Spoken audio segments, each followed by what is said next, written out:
Hello travellers, welcome to travel talks. Travel talks എന്ന് പറയുന്നത് മാപ്ഷോർ holidays ഇന്ന് സ്റ്റാർട്ട് ചെയ്യുന്ന ഒരു പോഡ്കാസ്റ്റ് സീരീസാണ്. അപ്പോൾ നമ്മൾ ഈ പോഡ്കാസ്റ്റ് സീരീസ് സ്റ്റാർട്ട് ചെയ്യാനുള്ള മെയിൻ റീസൺ എന്ന് പറയുന്നത് പിൽജോ ആണ്. പിൽജോ നമ്മൾ റീസെൻ്റ്ലി ജോയിൻ ചെയ്ത ഹോളിഡേ മാനേജറാണ്. അപ്പോൾ നമ്മൾ ഈ പാക്കേജ് ഡിസൈനിൻ്റെ ഭാഗമായിട്ട് ഇൻറ്റേർണൽ ഡിസ്കഷൻസ് ഇങ്ങനെ കണ്ടക്ട് ചെയ്യാറുണ്ട്. ആ ഒരു സമയത്ത് പിൽജോ ഓരോ ഡെസ്റ്റിനേഷൻസിനെ കുറിച്ച് പറയുന്ന കാര്യങ്ങൾ കേട്ടിട്ട് നമ്മൾ ടീം ഇങ്ങനെ വണ്ടർ അടിച്ച് നിൽക്കും. അപ്പോഴാണ് നമ്മൾ എന്തുകൊണ്ട് ഈ ഒരു കാര്യങ്ങൾ നമ്മളെ ഓഡിയൻസിലേക്കും നമുക്ക് ഷെയർ ചെയ്തുകൂടാന്നുള്ളത് ഒരു ഡിസ്കഷൻ വന്നു. അതിൻ്റെ ഒരു ആഫ്റ്റർ എഫക്ട്സ് ആയിട്ടാണ് നമ്മൾ ഈ പോഡ്കാസ്റ്റ് സീരീസ് സ്റ്റാർട്ട് ചെയ്യുന്നത്. ഫസ്റ്റത്തെ എപ്പിസോഡിൽ നമ്മൾ ഏത് ഡെസ്റ്റിനേഷൻസിനെ കുറിച്ച് പറയണം എന്നുള്ളതും നമ്മൾ ടീമായിട്ടൊരു ഡിസ്കഷൻ ഉണ്ടായി. അപ്പോഴും പിൽജോ തന്നെയാണ് പറഞ്ഞത് വിൻ്ററൊക്കെ അല്ലേ വരുന്നത്, ഇപ്പോൾ UAE റെസിഡൻസിന് ഈസിലി പോയി വരാൻ പറ്റുന്ന വിൻ്റർ ഡെസ്റ്റിനേഷൻസിനെ കുറിച്ച് പറയാന്നുള്ളത്. എഗെയിൻ പിന്നെ നമ്മൾ അതിലും ഏത് വിൻ്റർ ഡെസ്റ്റിനേഷൻസിനെ കുറിച്ച് നമ്മൾ സംസാരിക്കണമെന്ന് പിന്നെ ഡിസ്കഷൻ ഉണ്ടായി. അപ്പോഴും പിൽജോ തന്നെയാണ് പറഞ്ഞത് അൽമാട്ടിയെ കുറിച്ച് തന്നെ നമുക്ക് ഫസ്റ്റത്തെ എപ്പിസോഡിൽ പറയാനുള്ളത്. പിൽജോ എന്തുകൊണ്ടാണ് അൽമാട്ടി തന്നെ ഫസ്റ്റത്തെ എപ്പിസോഡിൽ നമ്മൾ സംസാരിക്കണമെന്ന് ചൂസ് ചെയ്യാനുള്ള കാരണം? അനസ്, നമ്മൾ അൽമാട്ടി ചൂസ് ചെയ്യാൻ ഒരുപാട് കാരണങ്ങളുണ്ട്. അതിൽ പ്രധാനപ്പെട്ടതെന്ന് പറയാൻ തന്നെ നമുക്കെല്ലാവർക്കും ഈസിലി ആക്സസബിൾ ആയിട്ടുള്ളൊരു ഡെസ്റ്റിനേഷനാണ് അൽമാട്ടി എന്ന് പറയുന്നത്. അതിൽ ഈസിലി ആക്സസബിൾ എന്ന് പറയുമ്പോൾ നമുക്ക് വലിയ ഹാസിൽസ് ഇല്ലാണ്ട് വിസ ഫോർമാലിറ്റീസ്, നമുക്ക് ഇവിടുന്ന് കൂടുതൽ ഫ്ലൈറ്റ്സ് ഉണ്ട് പോകാൻ. പിന്നെ ഏറ്റവും പ്രധാനപ്പെട്ടത് ഇപ്പം നമ്മൾ ഫാമിലി ആയിട്ട് പോവുകയാണെങ്കിലും കപ്പിൾസായിട്ട് പോവുകയാണെങ്കിലും സിംഗിളായിട്ട് പോവുകയാണെങ്കിലും നമ്മുടെ ബഡ്ജറ്റ് ഒരു പ്രധാന കാര്യം തന്നെയാണ് അല്ലേ. അപ്പോൾ ആ ബഡ്ജറ്റിൽ ഒതുങ്ങുന്ന പോലെ നമുക്കിപ്പോൾ യൂറോപ്പിൽ വിൻ്റർ എക്സ്പ്ലോർ ചെയ്ത് കാണാൻ പറ്റുന്ന മഞ്ഞുമലകളും മനോഹരമായ ലേക്സും ഇതെല്ലാം നമുക്കൊരു കുറഞ്ഞ ബഡ്ജറ്റിൽ എക്സ്പ്ലോർ ചെയ്യാൻ പറ്റുന്ന ഒരു ഡെസ്റ്റിനേഷൻ എന്ന നിലയ്ക്ക് നമ്മൾ ഫസ്റ്റ് പ്രിഫറൻസ് അൽമാട്ടിക്ക് കൊടുക്കുക. അതുകൊണ്ട് തന്നെയാണ് ഞാൻ അൽമാട്ടിയിൽ നിന്ന് തുടങ്ങാം. ഒരുപാട് ഡെസ്റ്റിനേഷൻസ് ഉണ്ട്, നമുക്ക് എന്നാലും ഇവിടുന്ന് തുടങ്ങാമെന്നുള്ളൊരു തീരുമാനത്തിലേക്ക് എത്തിയത്. അപ്പോൾ UAE നമുക്ക് ഏതൊക്കെ എയർലൈൻസ് ആണ് അൽമാട്ടിയിലേക്ക് ഓപ്പറേറ്റ് ചെയ്യുന്നത്? അൽമാട്ടിക്ക് ഇവിടുന്ന് എയർലൈൻ കണക്ഷൻ ചോദിക്കുകയാണെങ്കിൽ നിറയെ ഓപ്ഷൻസ് ഉണ്ട്. അതിലിപ്പോൾ പ്രധാനപ്പെട്ട 4 ഡയറക്റ്റ് ഫ്ലൈറ്റ്സ് നിങ്ങൾ ചോദിക്കുകയാണെങ്കിൽ നമുക്ക് ദുബായിൽ നിന്ന് എറസ്ഥാന ഉണ്ട്, ഫ്ലൈ ദുബായ് ഉണ്ട്, പിന്നെ അബുദാബിയിലാണെങ്കിൽ വിസെയർ ഉണ്ട്, ഷാർജയിൽ നിന്ന് എയർ അറേബ്യ ഉണ്ട്. ഇങ്ങനെയുള്ള ചീപ്പസ്റ്റ് ഓപ്ഷൻസ് നമ്മുടെ മുന്നിലുണ്ട്. ഇപ്പോൾ പീക്ക് ഡേറ്റ് അല്ലെങ്കിൽ നോർമൽ ഡേറ്റ്സിൽ വളരെ ചീപ്പായ എയർ ഫെയർ ആണ് വരിക. പിന്നെ പീക്ക് ഡേറ്റ്സ് നമ്മൾ ഹോളിഡേയ്സ് ഒക്കെ വരുന്ന സമയത്ത് അതനുസരിച്ചുള്ള ലോഡ് അനുസരിച്ചിട്ട് എയർ ഫെയർസ് ഉണ്ടാവും. എന്നാലും നമ്മുടെ ബഡ്ജറ്റിൽ ഒതുങ്ങുന്ന പോലെ നമുക്ക് പോയിട്ട് വരാൻ പറ്റും.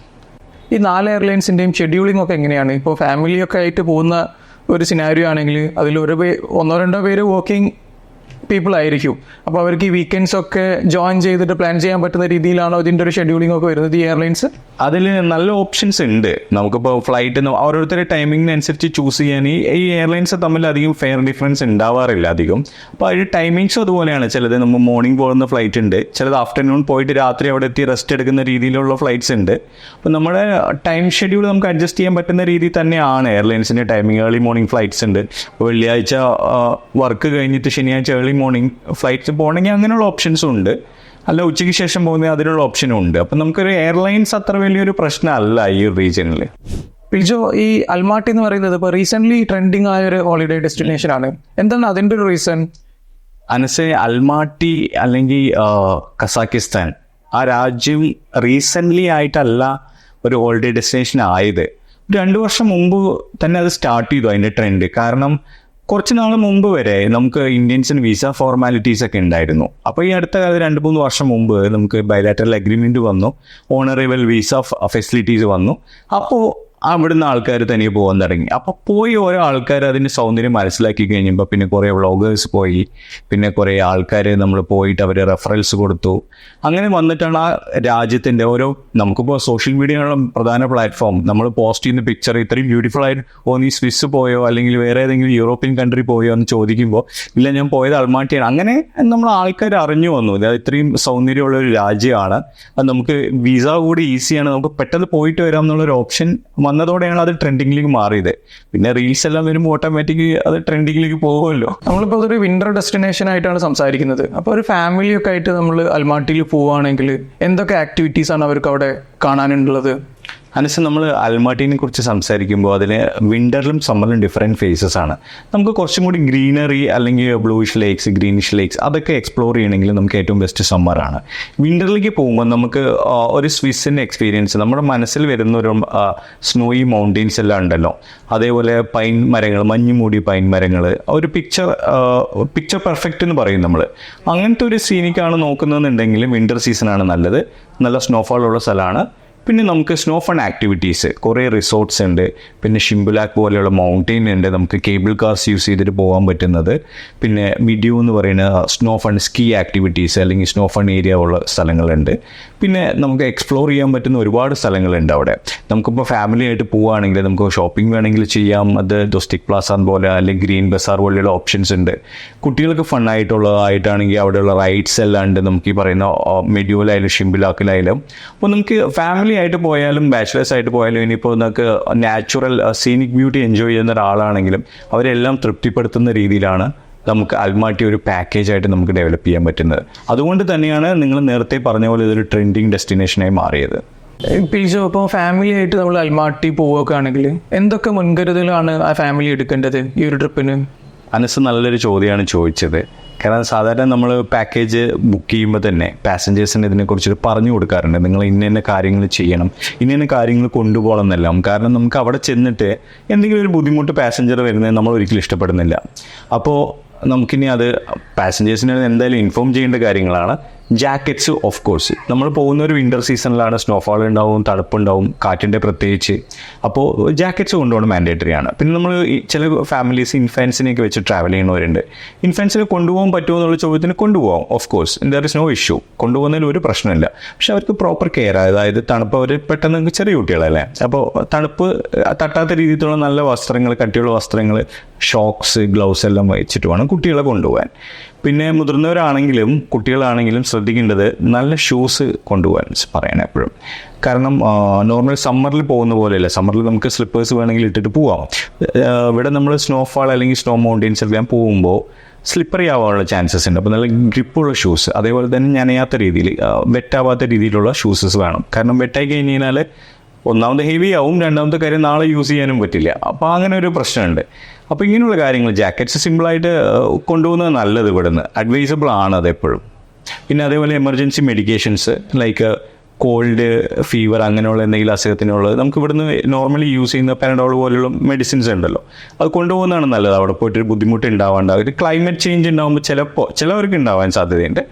എന്തെങ്കിലും നമ്മൾ ഫാമിലിയായിട്ട് എൻജോയ് ചെയ്യാൻ പോകുന്നതല്ലേ, ഈ വക മുൻകരുതലുകൾ എടുക്കുന്നത് നല്ലതാണ്. അപ്പം നമ്മൾ ജാക്കറ്റ്സ് ഇവിടെ നിന്ന് കൊണ്ടുപോകേണ്ട ആവശ്യമുണ്ടോ? അവിടുന്ന് ഈ റെൻ്റൽ ഓപ്ഷൻ അങ്ങനെയൊക്കെ ഉണ്ടോ അൽമാട്ടിയിൽ? റെൻ്റൽ ഓപ്ഷൻസ് ലിമിറ്റഡ് ഉണ്ട്. എന്നിപ്പോൾ ഷൂസും ജാക്കറ്റ്സ് ഒക്കെ കൊടുക്കുന്നുണ്ട്. പക്ഷേ അതൊരു സെൻട്രൽ ഏഷ്യൻ കൺട്രി ആണ്, ഒരുപാട് ഡെവലപ്ഡ് ആയ രാജ്യമല്ല. അപ്പോൾ അത് പ്രോപ്പർലി മെയിൻറ്റൈൻഡ് ആണോ, വാഷ്ഡ് ക്ലീൻഡ് ആണോ എന്നൊന്നും നമുക്ക് പറയാൻ അറിയില്ല. യൂറോപ്പ് പോലെ ഒരു സ്ട്രോങ് ആയിട്ട് അത് തിങ്സ് ഫോളോ ചെയ്യുന്ന രാജ്യമാണോ എന്ന് അറിയില്ല. അഡ്വൈസബിൾ അല്ല എന്നോട് ചോദിക്കുകയാണെങ്കിൽ ഞാൻ പേഴ്സണലായിട്ട് അഡ്വൈസ് ചെയ്യില്ല. കാരണം ഒരു ചെറിയ പൈസ ലാഭിക്കാൻ വേണ്ടി ഏറ്റവും നല്ലത് നമ്മൾ കൊണ്ടുപോകുന്നതാണ് നല്ലത്. ഇന്ത്യൻസിന് കസാക്കിസ്ഥാൻ ആക്ച്വലി ഒരു വിസ ഓണറേബിൾ കൺട്രി ആണല്ലോ. അപ്പോൾ നമുക്ക് ഈ ഓണറേബിൾ വിസ കിട്ടാൻ നമുക്ക് എന്തൊക്കെ ഡോക്യുമെന്റ്സ് ആണ് ആ ജേണിയിൽ നമ്മൾ കയ്യിൽ കരുത്തേണ്ടത്? ഇന്ത്യൻസിന് വിസ 14 ദിവസത്തേക്ക് ഓണറേബിൾ ആയിട്ട് കിട്ടും. ഇപ്പോൾ നമുക്ക് പോകുന്നത് നമ്മൾ ഇന്ത്യ ആയിട്ടൊരു ബൈലാറ്ററൽ അഗ്രിമെൻറ്റിൻ്റെ പുറത്ത് കിട്ടുന്നതാണ്. അപ്പോൾ നമുക്ക് പ്രധാനമായിട്ട് കൊണ്ടുപോകുന്നത് നമ്മുടെ ഇന്ത്യൻ പാസ്പോർട്ട് പോയി തിരിച്ചു വരുന്ന ദിവസം തൊട്ട് 6 മാസം വാലിഡിറ്റി ഉണ്ടായിരിക്കണം. പിന്നെ നമുക്ക് ഹോട്ടൽ വോച്ചേഴ്സ് ഉണ്ടായിരിക്കണം, റിട്ടേൺ ഫ്ലൈറ്റ് ടിക്കറ്റ്സ് ഉണ്ടായിരിക്കണം, ട്രാവൽ ഇൻഷുറൻസ്, പിന്നെ എമർജൻസി ലോക്കൽ കോൺടാക്ട് ആരെങ്കിലും ഉണ്ട്, ഐറ്റിനറീസോ എന്തെങ്കിലും അവിടുത്തെ ലോക്കൽ ടൂർ ഓപ്പറേറ്ററോ അവരാരെങ്കിലും നമ്പർ ഉണ്ടെങ്കിൽ നല്ലതാണ്. പക്ഷേ ഇത്രയും കാര്യങ്ങൾ പ്രധാനമായിട്ടും വേണം. പിന്നെ ട്രാവൽ ഇൻഷുറൻസിനെ കുറിച്ച് പറയുമ്പോൾ ചില ആൾക്കാർ പറയും വിസ ഓണറേബിൾ ആണ്, എന്നോട് ട്രാവൽ ഇൻഷുറൻസ് ചോദിച്ചൊന്നുമില്ല ഇമിഗ്രേഷൻ കൗണ്ടറിൽ നിന്ന്. ഞാൻ അൽമാട്ടി പോയതാണ്, എൻ്റെയും പാസ്പോർട്ട് മാത്രമേ വാങ്ങിയുള്ളവർ. പക്ഷേ ആസ് പെർ ദ റൂള് നമ്മുടെ കയ്യിൽ ഇത് ഉണ്ടായിരിക്കണം ട്രാവൽ ഇൻഷുറൻസ്. അതാണ് അതിൻ്റേതായ സേഫ്റ്റി. പിന്നെ അത് നമ്മളൊരു വിസ പർപ്പസിന് വേണ്ടി മാത്രമല്ല ട്രാവൽ ഇൻഷുറൻസ്. ചില ആൾക്കാർക്ക് ഒരു തെറ്റിദ്ധാരണയുണ്ട്, അങ്ങനെ വിസ കിട്ടാൻ വേണ്ടിയിട്ട് അല്ലെങ്കിൽ വിസയ്ക്ക് വേണ്ടി മാത്രമാണ് ട്രാവൽ. ഇത് ഹെൽത്തും കൂടി കവേർഡ് ആണ്. നമ്മുടെ കൺട്രി അല്ലെങ്കിൽ ദുബായിൽ നമുക്കിവിടെ ഇൻഷുറൻസ് ഉണ്ട്. നമ്മൾ വേറൊരു രാജ്യത്തിലേക്ക് പോവുകയാണ്. അവിടെ പോകുമ്പോൾ നമുക്ക് എന്താണ് അവിടെ ചെന്നിട്ട് സംഭവിക്കുക, എന്തെങ്കിലും അസുഖങ്ങൾ പിടിപെടുകയോ എന്തെങ്കിലും എമർജൻസി സിറ്റുവേഷൻസ് വരികയോ അങ്ങനെ എന്തെങ്കിലും വരുന്ന സമയത്ത് അവിടുത്തെ ഹോസ്പിറ്റലിൽ പോയിട്ട് നമ്മൾ അധിക ചിലവ് നമ്മുടെ കയ്യിൽ നിന്ന് നമ്മൾ ബഡ്ജറ്റിൽ ഇല്ലാത്തതിനേക്കാളും അധിക ചിലവ് വരുന്നതിനെക്കാട്ടിയും നല്ലത് ചെറിയൊരു എമൗണ്ടിന് നമുക്ക് ഫുള്ളി കവേർഡ് ആയിട്ടുള്ളൊരു ഇൻഷുറൻസ് നമ്മുടെ കയ്യിൽ വെക്കുന്നത് എപ്പോഴും നമ്മുടെ സേഫ്റ്റിക്ക് നല്ലതാണ്. നമ്മൾ ഫാമിലി ആയിട്ട് പോകുമ്പോഴും സിംഗിളായിട്ട് പോകുമ്പോഴും ഹൈലി അഡ്വൈസബിൾ ആണ് ട്രാവൽ ഇൻഷുറൻസ് എടുത്തിട്ട് പോവുക. അതിന് അത്രയും നമ്മൾ വിചാരിക്കുന്ന അത്ര ചിലവൊന്നുമില്ല, നിസ്സാര പൈസയുള്ളൂ അതിന്. പിൽജോ, അൽമാട്ടി ആക്ച്വലി കസാഖിസ്ഥാനിലുള്ള ഒരു റീജിയൻ ആണ്. പക്ഷെ നമ്മൾ ഗൂഗിളിലൊക്കെ സെർച്ച് ചെയ്യുമ്പോൾ അൽമാട്ടി പാക്കേജസ് എന്നാണ് നമ്മൾ കൂടുതൽ കാണാറുള്ളത്. അതെന്തുകൊണ്ടാണ് അത്ര ഒരു പോപ്പുലാരിറ്റി ആ ഒരു പെർട്ടിക്കുലർ ഡെസ്റ്റിനേഷന് വന്നത്? തലസ് മാത്രമല്ല, ഒരുപാട് പേര് ചോദിച്ചിട്ടുണ്ട്. ചിലവർ വിചാരിക്കുന്നത് കസാഖിസ്ഥാന്റെ തലസ്ഥാനം തന്നെ അൽമാട്ടിയാണ് എന്നാണ്. പക്ഷേ യഥാർത്ഥത്തിൽ കസാഖിസ്ഥാന്റെ തലസ്ഥാനം എന്ന് പറഞ്ഞാൽ അസ്താനയാണ്. പിന്നെ ഇപ്പം നിലവിൽ ഏറ്റവും വലിയ പോപ്പുലേറ്റഡ് സിറ്റി ആയിട്ട് മാറിയിരിക്കുന്നത് അൽമാട്ടിയാണ്. അത് ടൂറിസ്റ്റ് ഡെസ്റ്റിനേഷനും കൂടിയാണ്, അവിടുത്തെ ഏറ്റവും നിയർലി ആക്സസിബിൾ ആയിട്ടുള്ള പോയിന്റ്. അസ്താനയ്ക്ക് ശേഷമാണ് അൽമാട്ടി ശരിക്കും ഒരു സിറ്റി ആയിട്ട് ഡെവലപ്പായി വന്നത്. ആദ്യം അത് ആപ്പിൾ തോട്ടങ്ങളും അതേപോലെ തന്നെ ബെറീസും ഒക്കെ കൃഷി ചെയ്യുന്ന സ്ഥലമായിരുന്നു. അൽമാട്ടി എന്നുള്ള പേര് വന്നിരിക്കുന്നതിന് ആപ്പിൾ നിന്നാണ്. അതവിടെ നിങ്ങൾക്ക് ചെല്ലുമ്പോൾ കാണാം, എവിടെ ചെന്നാലും ആപ്പിളിൻ്റെ ചിഹ്നമായിരിക്കും ഉണ്ടാവുക. അപ്പോൾ പിന്നെ അത് സിറ്റി ആയിട്ട് ഡെവലപ്പായി കഴിഞ്ഞപ്പോൾ ആൾക്കാരെല്ലാം ഇങ്ങോട്ട് കുടിയേറി. അൽമാട്ടിയിലേക്ക് കുടിയേറിയ സമയത്ത് ഏറ്റവും വലിയ സിറ്റി ആയിട്ട് മാറി. പിന്നെ ഈ പറയുന്ന ടൂറിസ്റ്റ് ഡെസ്റ്റിനേഷൻസ് എല്ലാം തന്നെ ഈസിലി ആക്സസിബിൾ ആയിട്ടുള്ള ഒരു പോയിന്റാണ് അൽമാട്ടി. അതുകൊണ്ടാണ് അൽമാട്ടി പാക്കേജ് എന്നുള്ള രീതിയിൽ അത് പോപ്പുലറായി വന്നത്. ഒരു ഫാമിലിയൊക്കെ ആയിട്ട് പോവുകയാണെങ്കിൽ എന്തായാലും ബഡ്ജറ്റ് ഫ്രണ്ട്ലി ആണെങ്കിലും ഒരു കോസ്റ്റ് അവിടെ അവർക്ക് എന്തായാലും വരും. അപ്പോൾ അവർക്ക് ഈ ഒരു അട്രാക്ഷൻസ് ഒക്കെ ഒരു എത്രത്തോളം വേർത്തിയാണ്? മനസ്സ് ഉദ്ദേശിച്ചത് പൈസ വസൂലാണോ എന്നുള്ളതല്ലേ? തീർച്ചയായും.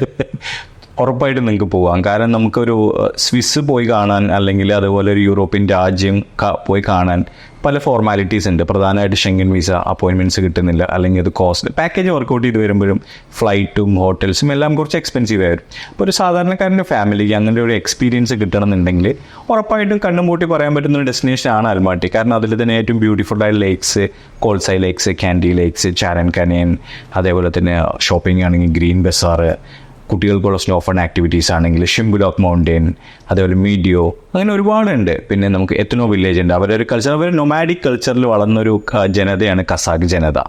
അവർ വന്ന് നാടോടികളെ പോലെ ഒരു സ്ഥലത്ത് സ്ഥിരമായി താമസിക്കുക. അവരുടെ അന്ന് താമസിച്ചിരുന്ന ഹൗസസ് തന്നെ ഒരു കാണാൻ നല്ലൊരു ഭംഗിയുള്ള റൗണ്ട് ഷേപ്പിലേക്ക്, അതിൻ്റെയൊക്കെ ശേഷിപ്പുകളൊക്കെ ഉള്ള ഒരു എത്നോ വില്ലേജ്. അത് നമുക്ക് അവരുടെ കൾച്ചർ അറിയാൻ പറ്റുന്നത്, അവരെങ്ങനെയാണ് ജീവിച്ചിരുന്നത്. പിന്നെ പ്രധാനമായിട്ടൊരു കാര്യം എനിക്ക് പറയാനുള്ളത്, ഞാൻ കണ്ടപ്പോൾ ഞെട്ടിപ്പോയൊരു സംഭവം, എവിടെ നോക്കിയാലും കുതിരയാണ്. നമ്മുടെ നാട്ടിൽ പറയും പശുക്കളെല്ലാം റോട്ടിൽ കൂടെ നടക്കണം. ഇത് നമ്മൾ അവിടെ പോയി കഴിഞ്ഞാൽ കാണാൻ പറ്റുന്ന ഇഷ്ടം പോലെ കുതിരകളാണ്. കുതിരയുടെ പാല് ടേസ്റ്റ് ചെയ്യണമെങ്കിൽ ടേസ്റ്റ് ചെയ്യാം. മീറ്റ്, ഹോഴ്സ് മീറ്റ് നിങ്ങൾക്ക് കഴിക്കണമെങ്കിൽ കഴിക്കാം. റെസ്റ്റോറൻറ്റ്സിൽ വൈഡ്ലി അവൈലബിൾ ആണ്. ഒരുപാട് എക്സ്പെൻസീവ് ഒന്നുമല്ല. ടേസ്റ്റ് ചെയ്യണമെങ്കിൽ ടേസ്റ്റ് ചെയ്യാം. ഇതെല്ലാം നമുക്ക് ഫെർമെൻറ്റഡ് ഹോഴ്സ് മിൽക്ക് അവിടെ ഒരു പ്രധാനമായിട്ട് യൂസ് ചെയ്യുന്ന ഒരു സംഭവം നമുക്ക് ടേസ്റ്റ് ചെയ്യാം. അപ്പോൾ ഒരുപാട് കഴിക്കണ്ട കേട്ടോ. അപ്പോൾ നമുക്ക് അതേപോലെ തന്നെ ഇതെല്ലാം നമുക്ക് ടേസ്റ്റ് ചെയ്യാനും ട്രൈ ചെയ്യാനും പറ്റുന്നൊരു ഓപ്ഷനാണ്. പിന്നെ ഈ പറയുന്ന സ്ഥലങ്ങളെല്ലാം തന്നെ കോസ്റ്റ് ഫ്രണ്ട്ലി ആണ്. നമുക്കിപ്പോൾ സീനിക്ക് എന്നുള്ള, ഇപ്പോൾ നമുക്ക് കോൾസൈ ലേക്ക് അല്ലെങ്കിൽ ആ ഏരിയ ഒക്കെ പോയി കഴിഞ്ഞാൽ, ക്യാൻഡി ലേക്സ് ഒക്കെ പോയി കഴിഞ്ഞാൽ ഫുൾ പൈൻ ട്രീസ് കവേർഡ് ആയിട്ട് ബ്ലൂയിഷ് അല്ലെങ്കിൽ ഗ്രീനറി വാട്ടർ ലേക്സ് കണ്ടു കഴിഞ്ഞാൽ തന്നെ നമുക്കൊരു സ്വിസ് പോയൊരു പ്രതീതി ഉണ്ടാവും. വിൻ്ററിലാകുമ്പോൾ പറയും വേണ്ട, ഫുള്ള് സ്നോ കവേർഡ് ആയിരിക്കും. അപ്പോൾ നമുക്കിതിൽ അവിടുന്ന് ഒരു പിക്ചർ എടുത്താൽ നമുക്ക് മനസ്സിന് സംതൃപ്തി കിട്ടും. അതിൽ നമ്മളൊരു യൂറോപ്യൻ കൺട്രിയിൽ പോയൊരു ഫീല് ഒരു ചെറിയ ബഡ്ജറ്റിൽ നമുക്ക് എന്തായാലും കിട്ടും. 100% എൻ്റെ സൈഡിൽ ഞാൻ ഗ്യാരണ്ടി തരും, നിങ്ങൾക്കൊരു അൽമാട്ടി പോയിട്ട് നമുക്കൊരു വിഷമം എന്തായാലും ഉണ്ടാവില്ല പൈസ പോയി എന്നുള്ളത്. പിൽജോ, ട്രാവൽ ചെയ്യുന്നവർക്ക് പല ഇൻറ്റൻഷൻസ് ഉണ്ടാവും. ഇപ്പോൾ ചിലവർ അവിടുത്തെ സീനിക് ഭംഗി ആസ്വദിക്കുക എന്നുള്ളൊരു ഇൻറ്റൻഷനിൽ പോകുന്നവരുണ്ടാവും. ചിലവർ അവിടുത്തെ ഫുഡ് എക്സ്പ്ലോർ ചെയ്യണം എന്നുള്ളൊരു ഇൻറ്റൻഷനോടെയും വെച്ചിട്ട് ട്രാവൽ ചെയ്യുന്നവരുണ്ടാവും. അങ്ങനെ ഒരു ഫുഡി ആയിട്ടുള്ള ട്രാവലർ, നൈറ്റ് ലൈഫ് മിസ്സാക്കിയല്ലോ. അങ്ങനെയല്ലേ, ഫുഡി ആയിട്ടുള്ള ട്രാവലർക്കൊക്കെ എത്രത്തോളം ആപ്റ്റാണ് ഈ കസാഖിസ്ഥാൻ അല്ലെ അൽമാട്ടി? കസാഖിസ്ഥാനിൽ ഫുഡ് എന്ന് പറയുമ്പോൾ തന്നെ പ്രധാനമായിട്ട് ആദ്യം പറയേണ്ടത്, നമ്മൾ റെസ്റ്റോറൻറ്റിൽ പോയി കഴിഞ്ഞാൽ ഇപ്പോൾ ചേഞ്ചസ് വന്നുകൊണ്ടിരിക്കുന്നുള്ളൂ കേട്ടോ. കാരണം ടൂറിസ്റ്റുകൾ അധികം വരാൻ തുടങ്ങിയപ്പോൾ അവർ ചേഞ്ചസ് വരുത്താൻ തുടങ്ങി. ഇപ്പം മെനൂസ് ഒരു വർഷം മുമ്പ് വരെ റീസെൻ്റ്ലി ആയിട്ട് കൂടി മെനൂസ് അധികം അവരുടെ ലാംഗ്വേജിലാണ്, കസാഖ് ലാംഗ്വേജിൽ അല്ലെങ്കിൽ റഷ്യനിലാണ് എഴുതിയിരിക്കുന്നത്. അത് നമ്മൾ ട്രാൻസ്ലേഷൻ ആപ്പൊക്കെ ഇട്ടിട്ട് വേണം നമ്മുടെ ഏതാണ് ഇൻഗ്രീഡിയൻറ്റ് ഉള്ളത് എന്നൊക്കെ മനസ്സിലാക്കാൻ. കാരണം ചില സപ്ലൈസിൽ ഇംഗ്ലീഷ് തീരെ മനസ്സിലാവാത്തൊരു പ്രശ്നമുണ്ട്. അതൊരു ചലഞ്ച് തന്നെയാണ്. അപ്പോൾ നമുക്കിപ്പോൾ ഫുഡൊക്കെ നമ്മൾ ഓൺലൈനിൽ ഓർഡർ ചെയ്യുകയാണെങ്കിൽ ബോൾട്ട് എന്ന് പറഞ്ഞിട്ട് ആപ്പ് ഉണ്ട്. ആ ആപ്പ് ഡൗൺലോഡ് ചെയ്ത് കഴിഞ്ഞാൽ അതിൽ നമുക്ക് ഇംഗ്ലീഷ് മെനൂസ് എല്ലാം ഉണ്ട്. അതിൽ നമുക്ക് സെലക്ട് ചെയ്യാം. നമ്മുടെ അഡ്രസ്സ് ലൊക്കേഷൻ എല്ലാം കൊടുത്തു കഴിഞ്ഞാൽ അവർ ഡെലിവറി ചെയ്യും. ചെറിയൊരു ചാർജസ് വരുള്ളൂ. അതായിരിക്കും ഏറ്റവും നല്ലൊരു ഓപ്ഷൻ എന്നാണ് എനിക്ക് തോന്നുന്നത്. കാരണം അവിടെ പോയിട്ട് നമ്മൾ അല്ലെങ്കിൽ പിന്നെ ഹോട്ടലിൽ പോയിട്ട് ട്രാൻസ്ലേറ്റർ യൂസ് ചെയ്യുന്നതാണെങ്കിൽ നമുക്ക് അങ്ങനെ വേണമെങ്കിൽ ഓർഡർ ചെയ്യാം. ഇനിയിപ്പോൾ നമ്മൾ പുറത്ത് പോവുകയാണെങ്കിൽ യാൻഡെക്സ് ഗോ എന്ന് പറയുന്ന ടാക്സി ആപ്പ് ഉണ്ട്. അത് ഡൗൺലോഡ് ചെയ്ത് കഴിഞ്ഞാൽ നമ്മൾ താമസിക്കുന്ന ഹോട്ടലിൽ തന്നെ പിക്കപ്പ് ചെയ്യും. കാരണം ഇഷ്ടംപോലെ അൺഓത്തറൈസ്ഡ് ടാക്സീസ് ഉള്ള സ്ഥലമാണ്. നമ്മൾ അവരുടെ അടുത്ത് പോയിട്ട് പറയുന്ന ഒരു റേറ്റ് ആയിരിക്കില്ല ചിലപ്പോൾ ഡെസ്റ്റിനേഷനിൽ എത്തുമ്പോൾ നമ്മൾ പേ ചെയ്യുന്നത്. അപ്പോൾ എപ്പോഴും ഓത്തറൈസ്ഡ് ആയിട്ടുള്ള ടാക്സി ആയിട്ടുള്ള ഈ ആപ്പ് യൂസ് ചെയ്യുകയാണെങ്കിൽ നമുക്ക് പേയ്മെൻറ്റ്സും നമുക്ക് ഓൺലൈനിൽ കാർഡ് യൂസ് ചെയ്തിട്ട് എങ്ങനെ വേണമെങ്കിലും ചെയ്യാം. അപ്പോൾ അതൊരു നല്ല ഓപ്ഷനാണ്. പിന്നെ ഫുഡ് എന്ന് പറയുമ്പോൾ നമുക്ക് ടെസ്റ്റ് ചെയ്യാനുള്ള മെയിൻ അവിടുത്തെ സ്പെഷ്യാലിറ്റി നമുക്ക് ഇവിടെ കിട്ടാത്ത നേരത്തെ പറഞ്ഞ ഹോഴ്സ് മീറ്റ് തന്നെയാണ്. അതിൻ്റെ ഹോഴ്സ് മിൽക്ക് അങ്ങനെ കുറേ പിന്നെ അവിടെ പ്രധാനമായിട്ട് ഞാൻ കണ്ട ഒരു സംഭവം എന്ന് പറയുന്നത് മട്ടൻ ഇവിടെ വെച്ച് നോക്കുന്ന സമയത്ത് മട്ടൻ അവിടെ വില കുറവാണ്. ഇവിടെ ചിക്കനാണ് കുറച്ചും കൂടി എക്സ്പെൻസീവായിട്ട് എനിക്ക് ഫീൽ ചെയ്തിട്ടുള്ളത്. പിൽജോ, ഇത്രയും അട്രാക്ഷൻ ഉള്ള ഒരു ഡെസ്റ്റിനേഷനാണ് അൽമാട്ടി എന്ന് പറഞ്ഞു. അപ്പോൾ ഒരു ഫാമിലിയൊക്കെ ആയിട്ട് പോവുകയാണെങ്കിൽ ഒരു ബഡ്ജറ്റ് റേഞ്ചിൽ ഇത് എത്രത്തോളം അഫോർഡബിൾ ആണ് ഒരു ഫാമിലിക്ക്? മനസ്സിന് പ്ലാൻ ഉണ്ടോ പോകാൻ? തീർച്ചയായും നമുക്ക് പോകാതെ ട്രാവൽ ചെയ്യണം എന്നുള്ളൊരു ആഗ്രഹം എല്ലാ ആൾക്കാർക്കും ഉണ്ടാവില്ല. ബഡ്ജറ്റ് ഫ്രണ്ട്ലി ആയിട്ട് തീർച്ചയായും ചെയ്തു തരാം. ഫാമിലി ആയിട്ട് തന്നെ പോയിട്ട് വന്നോളൂ. ഇപ്പം നമുക്കങ്ങനെ ഫ്രീ ആയിട്ട് ചോദിക്കുകയാണെങ്കിൽ ഓൾമോസ്റ്റ് ഒരു അത് സീസൺ ഡിപ്പെൻസ് ആയിരിക്കും. എന്നാൽ അപ്രോക്സിമേറ്റ് അറൗണ്ട് 2000 to 3200 നമുക്ക് അത് ഡേറ്റ്സും എല്ലാം ഫ്ലൈറ്റ് ഫെയർ എല്ലാം ഡിപ്പെൻഡ് ആണ്. നമുക്ക് ചൂസ് ചെയ്യുന്ന ഹോട്ടൽ എല്ലാം കാറ്റഗറി പിന്നെ നമ്മുടെ ഇൻക്ലൂഷൻസ് എല്ലാം വെച്ച്. പക്ഷെ നമ്മളിവിടെ നമ്മൾ പറയുന്നതും നമ്മൾ സജസ്റ്റ് ചെയ്യുന്നതും നമ്മൾ കൊടുക്കുന്നതും 4-star കാറ്റഗറി ഉള്ള ഹോട്ടൽസാണ് മാക്സിമം നമ്മൾ പ്രൊമോട്ട് ചെയ്യുന്നത്. എല്ലാം കൂടി ഒരു 3200 ആ ഒരു റേഞ്ചിനുള്ള മാക്സിമം പോകുന്നത് എല്ലാ ടൂർസ് എല്ലാം അടക്കം. പിന്നെ ഏറ്റവും ബെസ്റ്റ് നമ്മൾ ഇംഗ്ലീഷ് സ്പീക്കിംഗ് ആയിട്ടുള്ള ഗൈഡ് ഉണ്ടാവും. അത് ഇമ്പോർട്ടൻ്റ് ആണ്. അവിടെ നമുക്ക് എല്ലാ കാര്യങ്ങളും പല ആൾക്കാരും ഇംഗ്ലീഷ് സംസാരിക്കില്ല. ഇവരുടെ സേവനം നമുക്ക് എന്തായാലും ആവശ്യം വരും. കാരണം അപ്പോൾ ഇംഗ്ലീഷ് സ്പീക്കിംഗ് ആയിട്ടുള്ള ഗൈഡ് എല്ലാം അടക്കം നമ്മൾ ചെറിയ ബഡ്ജറ്റിലാണ് ചെയ്യുക. നമ്മൾ നോക്കുകയാണെങ്കിൽ ഒരു 2200 to 3200 ആ റേഞ്ചിൻ്റെ ഉള്ളിൽ നമുക്ക് ഡിപ്പെൻഡ്സ് അപ്പോൺ ഡേറ്റ്സ് ഫെയർ എല്ലാം ബേസ് ചെയ്തിട്ട് ഏറ്റവും ബെസ്റ്റായിട്ട് തന്നെ ചെയ്തു കൊടുക്കും. ഇപ്പോൾ മാപ്ഷോറിൽ നമ്മൾ വരുന്ന ഇപ്പോൾ നിറയെ പാസഞ്ചേഴ്സ് ഇപ്പോൾ ട്രാവൽ ചെയ്യുന്നുണ്ട് പല ഡെസ്റ്റിനേഷൻസിലേക്ക്. ആരുടെ വേണമെങ്കിൽ ചോദിച്ചാലും നമ്മൾ ഓവർ പ്രൈസ്ഡ് അല്ല ഒരിക്കലും. കാരണം നമുക്ക് പ്രധാനമായിട്ട് വേണ്ടത് കസ്റ്റമേഴ്സിന് സാറ്റിസ്ഫാക്ഷൻ, നല്ല സർവീസ് കൊടുക്കുക, ചെറിയ പൈസയിൽ നമുക്കൊരു വലിയ മാർജിൻ ഇട്ടിട്ടല്ല നമ്മൾ പാക്കേജസ് സെല് ചെയ്യുന്നത്. എല്ലാവരും ബഡ്ജറ്റിന് ഇണങ്ങുന്ന രീതിയിൽ തന്നെ നമുക്ക് ചെയ്തു കൊടുക്കാൻ പറ്റും. അപ്പോൾ നിങ്ങൾ ആരെങ്കിലും അൽമാട്ടി പ്ലാൻ ചെയ്യുന്നുണ്ടെങ്കിലോ അല്ലെങ്കിൽ നിങ്ങൾക്ക് എന്തെങ്കിലും ഡൗട്ട്സ് ഒക്കെ ഉണ്ടെങ്കിൽ ഈ വീഡിയോൻ്റെ അടിയിൽ നിങ്ങൾക്ക് കമൻ്റ് ആയിട്ട് ചോദിക്കാം. ഞാൻ എന്തായാലും ഈ വീഡിയോൻ്റെ കൂടെ തന്നെ പിൽജോയുടെ കോൺടാക്ട് നമ്പർ നമ്മൾ കീപ്പ് ചെയ്യും. നിങ്ങൾക്ക് പിൽജോനെ നേരിട്ട് കമ്മ്യൂണിക്കേറ്റ് ചെയ്ത് നിങ്ങളുടെ ഡൗട്ട്സ് ക്ലാരിഫൈ ചെയ്യാവുന്നതാണ്. അപ്പോൾ നമ്മളിനി നെക്സ്റ്റ് എപ്പിസോഡിൽ നമ്മളൊരു പുതിയൊരു ഡെസ്റ്റിനേഷൻ ആയിട്ട് വരുന്നതായിരിക്കും. അപ്പോൾ എല്ലാവർക്കും ബൈ.